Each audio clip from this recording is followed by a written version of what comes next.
Hey there, knitters. Welcome to episode 11, my lucky number, of Knit Talk with a Tech Editor. I'm Megan of the Unapologetic Knitter, and I am a tech editor.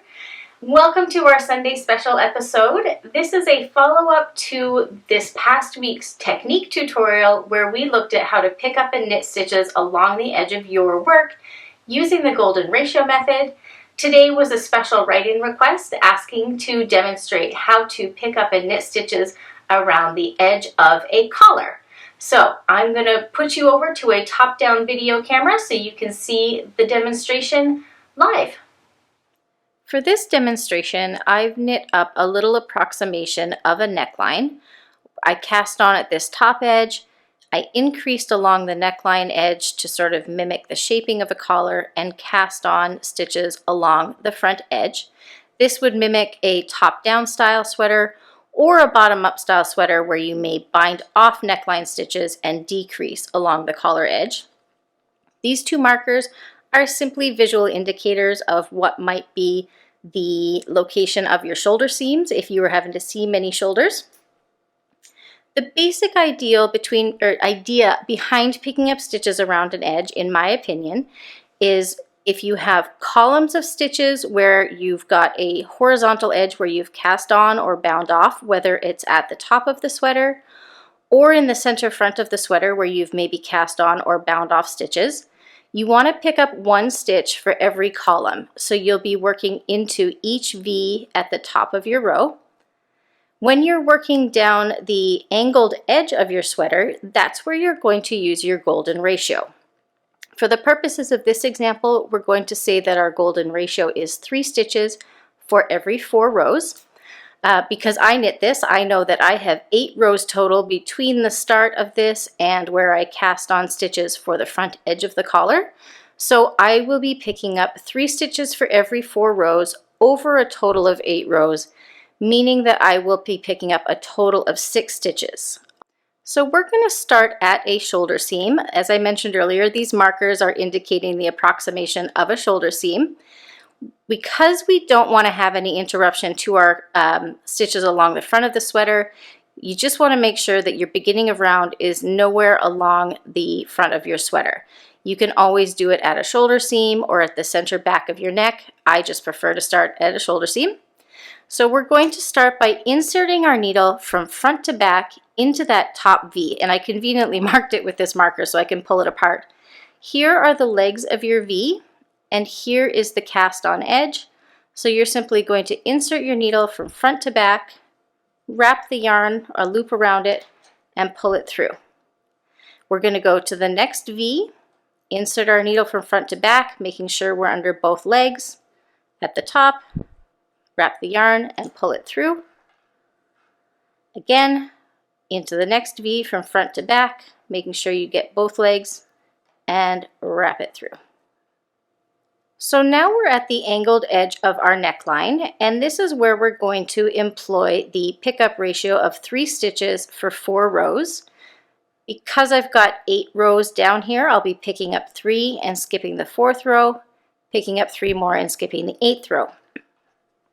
So we're going to start at this top stitch, go into the front of the work, through the back, wrap the yarn around, pick up 1 stitch, go down to number 2, pick up and wrap the yarn, go down to number 3, pick up and wrap the yarn, and now we're going to skip the 4th.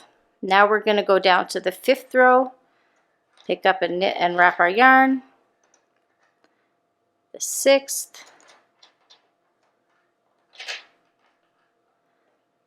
the 7th, and then we skip the 8th right here. Now, what I like to do to close up any gaps where there may be a transition where we go from our angle to our horizontal, I will go into that stitch, so into the center of the stitch of that same column that I just picked up to close up any gaps. So I'm going to go into that V, straight through the back of the knitting and wrap the yarn around. Now we're going to resume the same ratio of picking up 1 stitch for every column along the horizontal edge where I cast on stitches to make the lower edge of the neckline. So here we are again. We've come down the edge of the neckline, picked up a knit across the front of it, and now we're going to work up back the opposite edge. Our pickup ratio is going to be the same. We're going to pick up 3 stitches for every 4 rows. However, because we want it to most closely match the first edge that we picked up, instead we're going to work it in reverse. So we will pick up a knit 1 stitch in that bottom column, or pardon me, into the center of a stitch at the bottom of the neckline to close up any gaps. And then we're going to pick up, skipping 1, picking up 3, skipping 1, picking up 3, so that it mirrors what we did on the opposite side. You're still picking up 3 stitches for every 4 rows, but you're doing it in the opposite order. So we're going to begin by going into that center stitch at the bottom of the pickup column to close up any gaps. And then we're going to skip 1 and then pick up 1, 2, 3, skip 1 and pick up 1, 2, and 3. So now that we're at the top edge again, we're going to go ahead and pick up 1 stitch for every column into the top V all the way around to the beginning of the round. Try and pull that through so you can see you've got a nice smooth edge that you've picked up along both edges, and you shouldn't have any gaps. So here we are back with our sweet little collar sample all picked up around the edges. You can see you've got a nice clean edge down these sloped edges of the collar shaping without any gaps, and I really do think that knitting into that bottom stitch of the column, like into the middle of that bottom stitch that was in the column that you picked up into, helps ameliorate any gaps that you might get. Here's the little jog that I was talking about at your beginning of round. This stitch sits a little bit higher than this stitch because knitting is a coil. When you're knitting in the round, it doesn't just stop and then jump up. It sort of goes round and round on top of each other.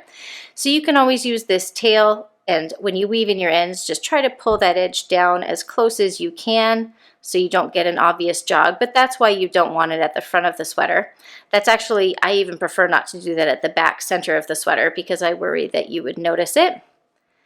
And that's pretty much it. That's our clean little edge. All of the stitches that you picked up along those edges get pushed to the inside, so you've got a nice clean inside edge of your sweater as well.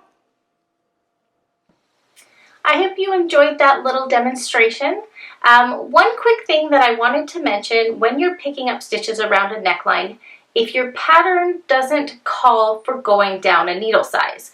Most patterns, if you're working a ribbed neckline, will have you go down a needle size or 2 from your gauge size needle to work a ribbed collar. If, however, the pattern that you're working with does not have you go down a needle size for the ribbing, if you're worried about having any gaps around your neckline edge, especially when you transition from an angled edge to a horizontal edge, feel free to go down a needle size or 2 when you pick up and knit your stitches.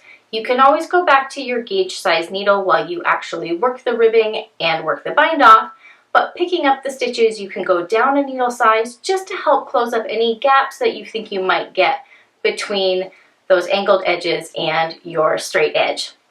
As always, if you found value in today's video, I would really appreciate it if you would like this video and subscribe to the channel to get those YouTube algorithms recommending these videos to more knitters. Thank you so much for being here. I look forward to seeing you next Wednesday.